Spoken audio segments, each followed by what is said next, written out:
Greetings from David and the modeler's friend. Here we have my latest build, Trumpeter 1:16 scale PZ KPFW.6 SD.KFV.182 Tiger 2 Porsche early production vehicle FGST.NR.28009 close brackets. You can just as easily read that as I can say it out. But this one's my next one. I build models in the larger scales, whether it be 1:16 armor or 1:24, 1:32 aircraft, or rotary rings, excuse me, rotary winged helicopters. But as I said, I'm into my armor currently, so I thought I'd share an unboxing of this because, as far as I'm aware, it's not been on the market that long. I got this for quite a decent price from a well-known auction site, but I'm happy with it. I've just finished building the Trumpeter 1:16 Panzer IV, which is due to go into paint as soon as I can set my spray booth up, as I recently just moved house and I haven't got some room for it at the moment.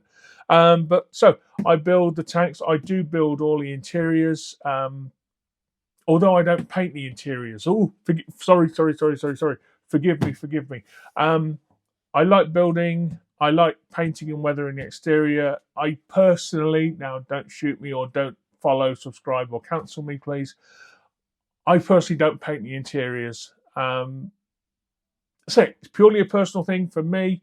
Obviously, you can do whatever you like with your models. I just like building the interiors, but I can't personally see the point in going to all that effort only to cover it up with a hull, a turret and a bloody big gun at the end of it.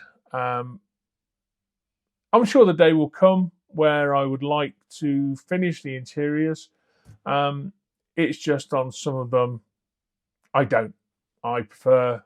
Don't get me wrong. I don't rush to build and finish it. I don't skip any corners. I don't not build the interior because it can't be seen.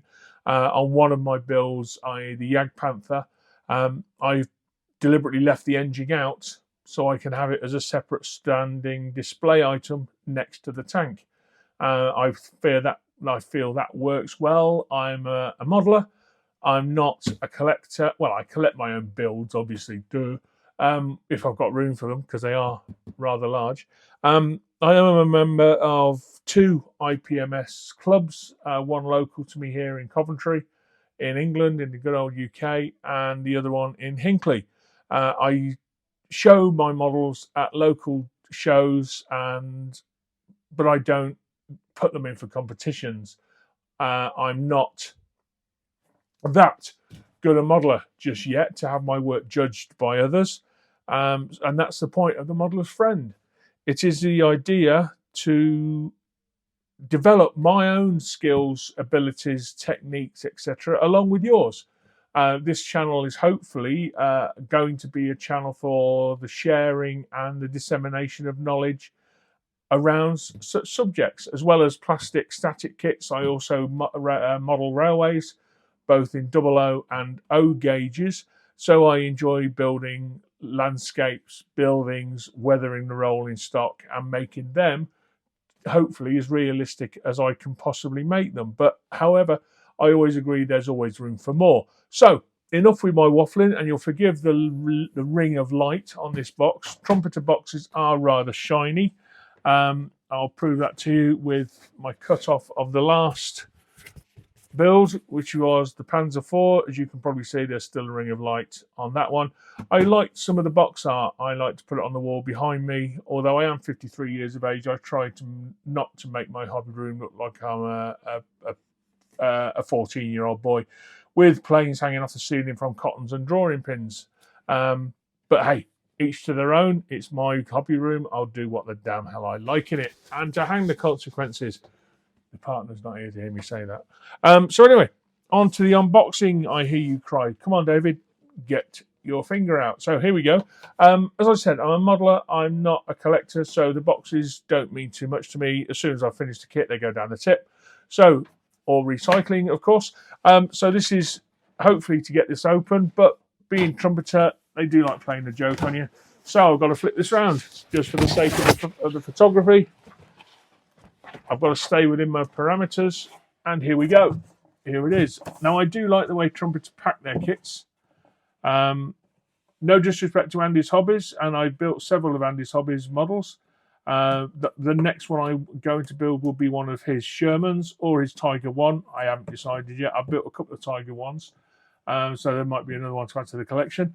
Let me just stand up and see that I've still got this in shot, because I've made that mistake before.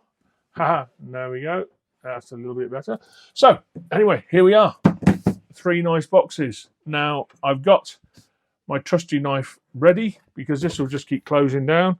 So I'm just going to destroy the outer packaging of this one, so that I may gain access to the 3 boxes. This is box A. I'm just going to put it out of sight for a minute. Box B. And simply by a process of elimination, box C. Right. Thank you, big box. Your job here is done. I'll keep it for some of the details on the side, as it does say, please keep for reference. I'll keep the interesting bits, but the rest will go for recycling. So, that's the big box. Box C, box B, and box A. Right. All got the same serial numbers, all got the same model numbers, all the same scale. Of course they aren't, they're all in the same box. So, box B on the side, box C on the side, or is it the end? Which is it? Is it the side? That's the side, that's the end? Which is up, which is down, which is round, which is sound? So, box A. Keep within the parameters of my cutting mat, because I know that's got the lens. Again, still shiny boxes. Oh, for a Trumpeter box, this opens incredibly easily. Thank you very much. And I fold them over, put them back into there in case I do want to keep the box. So, what have we got? Typical Trumpeter, bit of marketing. Forthcoming. What's this scale? 172. No, thank you. 148, possibly. And, of course, the new variant, which is what I have in front of me, showing some of the details available. Sorry for the pause. I'm just looking at 1, 2, 3, 4 individual pieces for every track link. That's going to be fun. Always got some Zimmermitt coat. That's going to be useful. Decals, some photo etch, and of course, what the finished interior, etc., will hopefully look like. So that's that. Once again, Trumpeter, they do like the plastic, and I mean that by plastic to wrap everything up. So obviously, you can see a lot of these pieces, what the pieces are and where they're going to go on the tank itself. Some pieces wrapped in foam. They could be clear or they could be just fragile. I'll tell you what. Let's have a look, see what we've got.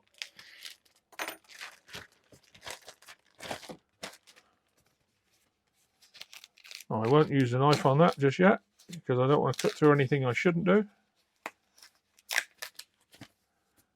Oh, yep. Fragile bits, which I don't know quite where they'll go. They look like they're probably going on the interior, but I'm sure somebody will know more than I on that. That's what the instructions are for. But in the meantime, that's what was wrapped in a lot of the foam, or all the foam even. So, thank you very much. Let's continue.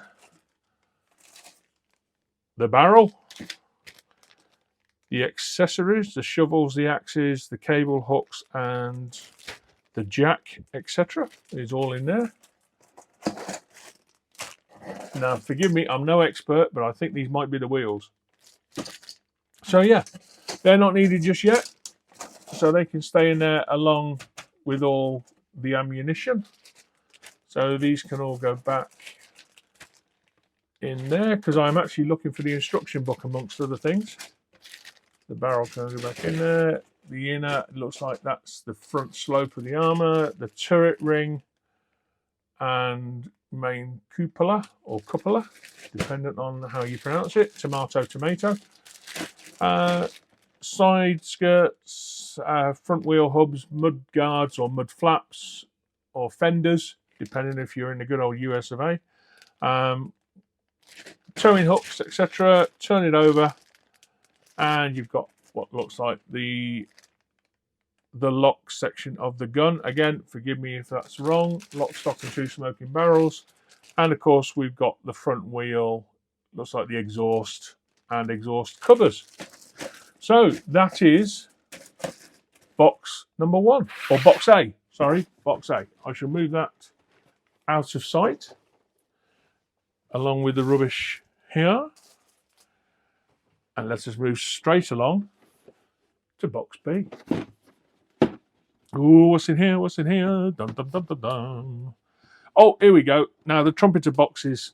How the hell do you get these open? They're very, very snug. Very snug indeed. Right.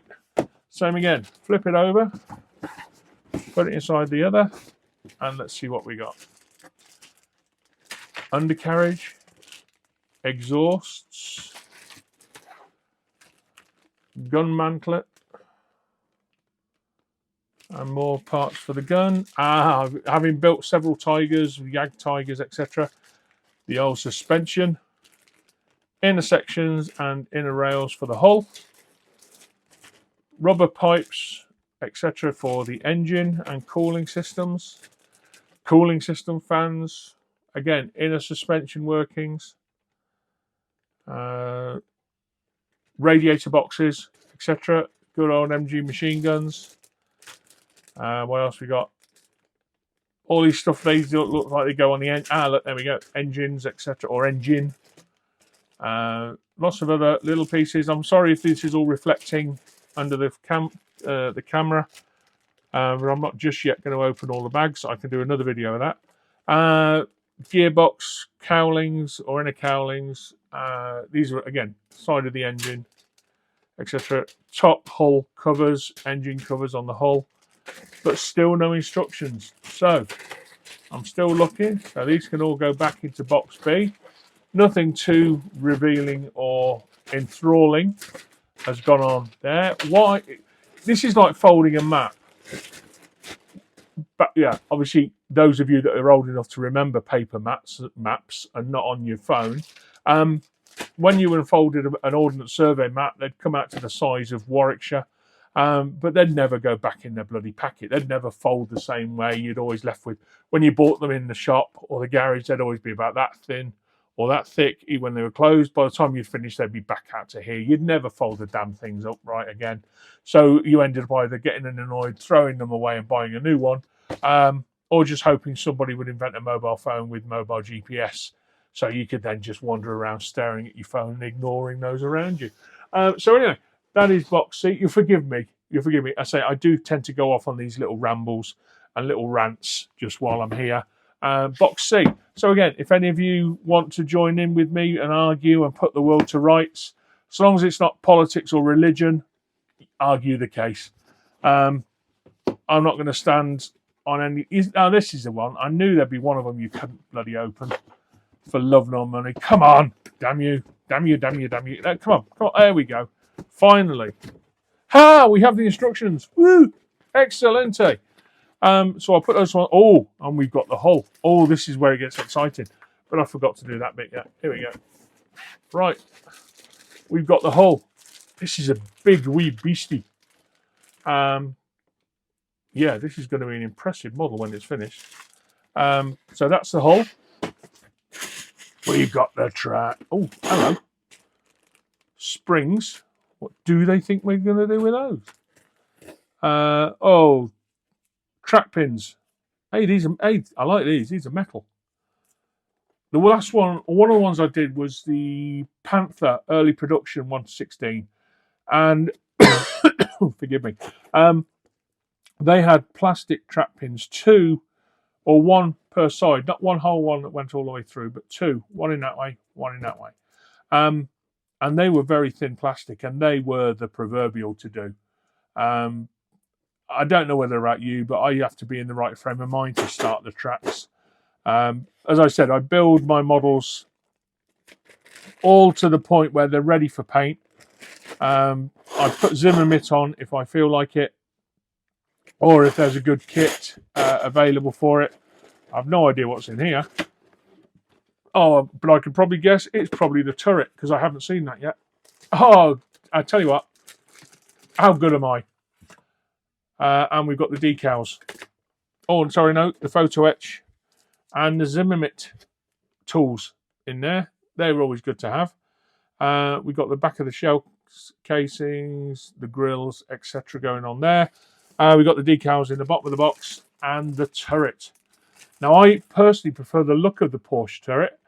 I just think it looks better on the Tiger too. Again, discuss. If you disagree with me, please discuss. I like a good argument. I'm always right, by the way, but hey, that's another argument for another day. Yeah, I just prefer the look of the Porsche turret to the Henschel. I know there's the argument that it did give a certain shell trap or whatever it was called. Forgive me, I'm rambling again. For the ammunition or an enemy fire, should it strike the turret, it would guide it straight down to the vulnerable bit at the base of the turret and the top of the hull. I get that. I just personally think it looks a lot better. Again, if you don't agree, sorry. Tell me why. Tell me why. Again, box D, by the way. Always open to a discussion. Please keep it nice. Keep it nice. We're all adults. Yeah, there's no need to get bitchy or petty about it. I'm not a rivet counter, as they say in the world of model railways. I don't care that there's one too many rivets or not enough rivets, or this should be X, Y, and Z for this period of time. I build my models to how I like to build my models. As I explained previously, I don't particularly, well, no, there's no particular about it. I don't paint the interiors. I build the interiors. I enjoy building the interiors. And what I'll do is a few videos along the way as I build this one. However, don't expect me to paint the engine and each individual shell as I go along. I will assemble them and place them in their relevant and correct positions, but I won't paint them. Because as I said before, you stick a hull on them, you can't see it. Yes, I know you've got the argument, you've got the satisfaction that you've built it and you've built it correctly. And I've seen some models at various shows where they are shown in various sections with the hull slightly raised of the model. And please believe me, kudos to you modelers that do that. Whilst I am patient, I'm not that patient. I admire anyone that's got the ability, the time, the effort, and the skill to do such a build. I'm not one of them. So anyway, you got your painting and marking guide. Not really much going on with that one. Tool looks very, very beige. Is that the right tool? What colour is it? Sandy yellow or dark yellow. I know the German. I've got it on a tin of paint somewhere. But anyway, onto the instructions. Now, I like when Trumpeter or any manufacturer does this, especially when you're getting towards the end of a build and you can't find what sprue you should be looking for. This gives you an instant idea. The only thing I do wish is just they'd put this on a separate page, because if you're back here and you're looking for N16 or N20 or even N, you're looking for the sprue N, you've got to come all the way back. And what I do, I tend to fold my book over and concentrate on the page that's in front of me. So which means you've got to go back and you've got to trawl through all of this. And there's 64 pages of instructions. So you've got to trawl through all of it just to go back and say, N looks like that. That's the one I'm looking for. But again, it does make it easier rather than trying to flick through all the sprues as you go along. So here we go. Again, I'm doing it now. Look, I'll open it back out so we can all see what we're looking at.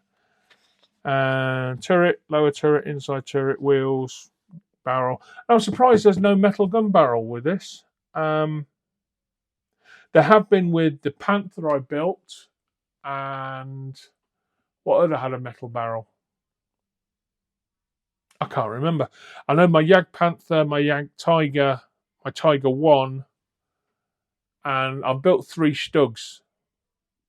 I think only, to be honest, I think only the Panther and the Panzer 4. That's right, my Panzer 4. They've had metal. Oh, and the Panzer 3. That had a metal barrel.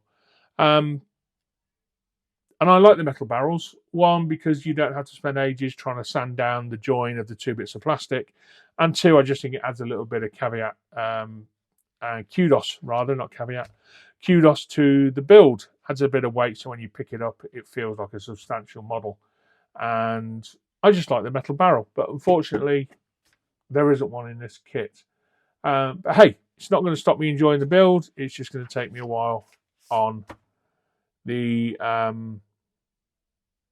filing and the sanding of the barrel to make it look right. Again, so we start with the photo etch parts, the graphics, the springs, tools for Zimmerbit, but it doesn't have any Zimmerbit. I've tried doing it myself with putty, trying to roll it out like marzipan, apply it to the model, and then Zimmerbit. Again, I started off with the greatest of intentions, got to the end of a Panzer IV turret, gave up. I couldn't get the damn thing to stay on. It just didn't look right. It looked a complete mess. So I ended up buying, I think it's ATAK, ATAK. They produce ready-made kits in the Zimmerbit. I've put one on my Jagdpanther. I'll show you it when it's in primer. It's downstairs currently, again, waiting for paint. I've got 4 models waiting for paint. I've got my Jagdpanther, a Tiger, my Jagdtiger, a Jagdpanther, a Panzer III, and a Panzer IV. By the time I've finished this, I should have my spray booth up and running, and there will be 5 models going straight into primer. So again, pretty much a standard build. If you built a Jagdtiger, you're not far off one of these. Again, Trumpeter, they start with all the suspension in the inner hull. However, on my Panzer IV, they started with the engine, which actually made quite a refreshing change.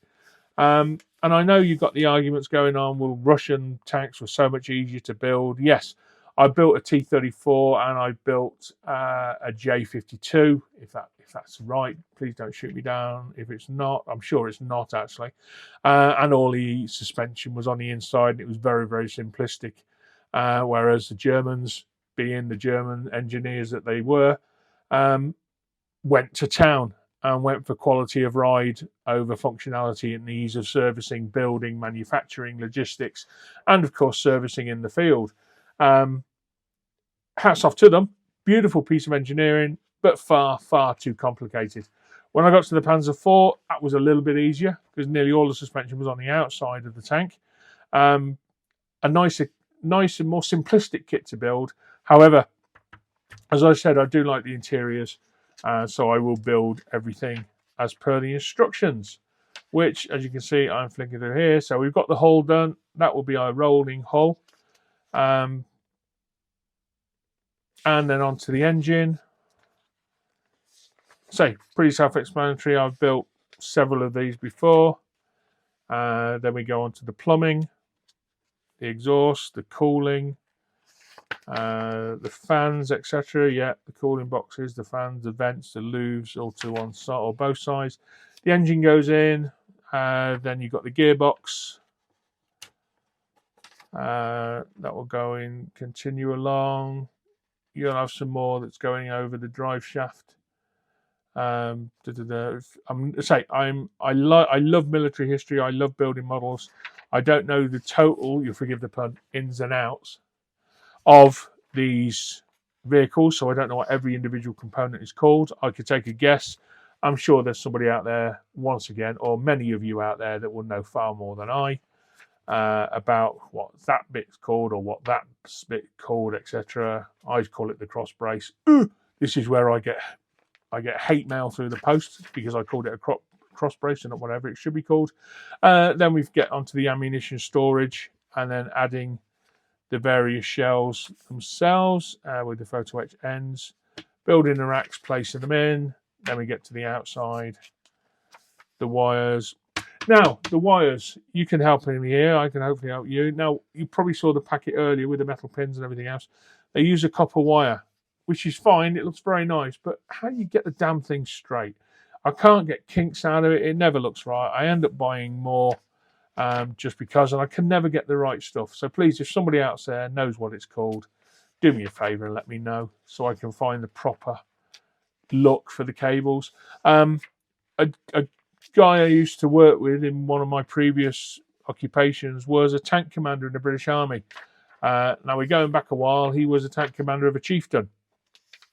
Oh, and if anyone from Trumpeter's listening, please do more Allied tanks. And I don't mean necessarily the World War II variants, but a Challenger 2 or a chieftain or a Centurion or Churchill. They'd be fantastic. I'd buy them in a heartbeat. But anyway, going back to my friend who was a tank commander in a chieftain. He was always told, and he always believed, that if you were any good of a tank commander, you would never go into battle with your cables on the side. You'd always go with one end attached to your tow hooks. So if you did get into trouble and you needed recovery or rescue, it took half the time and it saved you from being exposed to enemy fire outside of the vehicle for as less a time as possible. So that's what I do. I attach all my cables to at least one to the front, one to the rear, and have them draped the best way they look over the side. And this is the hull basket, etc. Then you move on to the gun itself, close it up, add it to the hull, and hey presto, you've got your Tiger 2 ready for paint. Right, that's the end of that unboxing video. I do hope you enjoyed it. You'll probably know that I do like the sound of my own voice. I tend to waffle on a little bit. But as I said, hopefully you'll find it useful. Hopefully you'll like, subscribe, and comment, and share, and do whatever everybody else asks you to do on these videos.